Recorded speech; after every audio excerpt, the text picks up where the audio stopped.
How does one approach the opposite gender for marriage? This isn't chat-up lines, please, Sheikh. MashaAllah.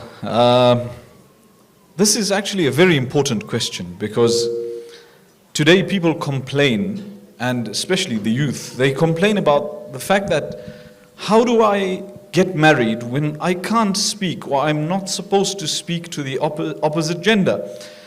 And oftentimes there are cultural barriers more than there are Islamic barriers. In this country, one of the places where we find the youth see each other or get to know each other are at universities. We're not talking about whether it's ideal to go to university or not, but they are there. You see someone you like, you see someone you are interested in. I think there is nothing wrong with you approaching that person, striking up a conversation in a good manner. Don't use the chat-up lines. Strike up a conversation in a good manner with regards to perhaps course material or anything. Use your imagination.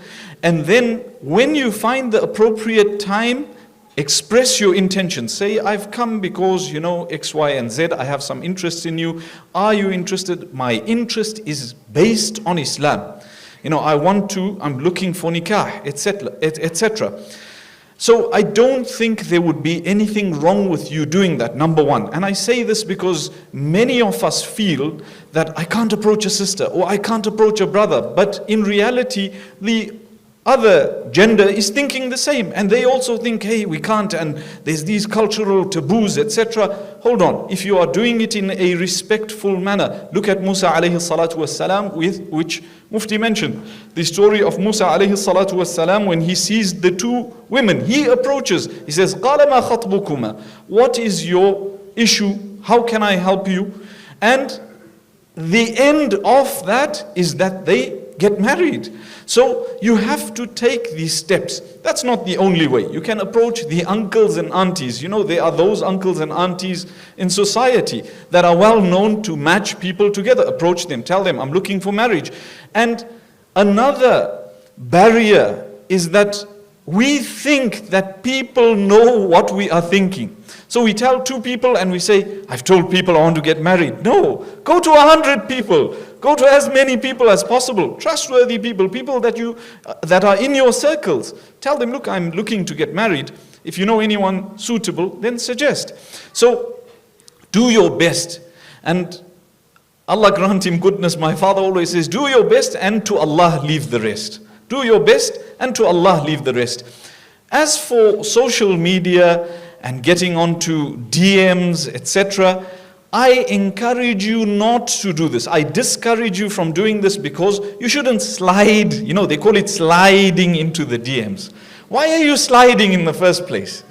There's a negative connotation to that. Why are you sliding? Go, knock on the door, say, this is what I want, So, there are apps today out there. I'm not promoting one, but I'm saying there are apps that are monitored by those who are above, those who are higher in authority, etc. On from the management of the app, they are monitored. Those are safer options than going on to Instagram and sliding into someone's DM. So if you really must, then Bismillah, use these apps, and may Allah subhanahu wa ta'ala make it easy for you. This is a question that I've received many times and I keep receiving, so it's a very important question. Barakallah feekum. Jazakumullah. Can I add one quick thing? Sorry.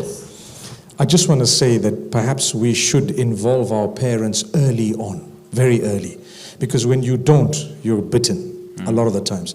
So even, and what Sheikh Ibraheem is saying is right, that you are at a university, you are working, you have colleagues, you see someone, you watch them with their deen, you see prayer time, they're taking it seriously, such a lovely brother or sister, you need to open your mouth. And I would prefer that you actually spoke to, if it's a girl, you can speak to your folks to say, you know what, there's a brother at work, I haven't even spoken to him, but he's really a suitable candidate. Wallahi, if my child came to me with that, I would go and meet the guy. I would take him out for a coffee. I, as a father, would go and take him out for a coffee and tell him, you know what, I believe you're working with my daughter. Well, mashallah, etc. Take him a bottle of perfume and so on. And suss him out. And then you can pick up, if he's really not what he is, you're going to do your research. The problem is when she's already developed a relationship with her, She wants me as a parent to come in and rubber stamp a guy who's on weed. Come on, no ways. Yeah, I'd send him to my grandfather to polish his tajweed first. MashaAllah. I think if I can respectfully add also, you see any sisters, if there's guys who are interested in you, if they're serious and sincere, they will have no qualms in meeting your wali, in the parents. No, they won't for a moment hesitate. 100%. Because one of the things, look, a guy is wired differently from a girl. And the thinking is different. Everything, you know, is I was going to say weird, but I'm a guy.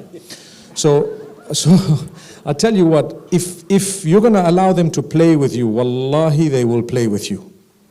But if you're going to put your line and your barrier, they're going to respect you. If they're really serious, out of 100, 1 or 2 might be serious. Trust me, the other 99 are players. Sorry. Allah make it easy.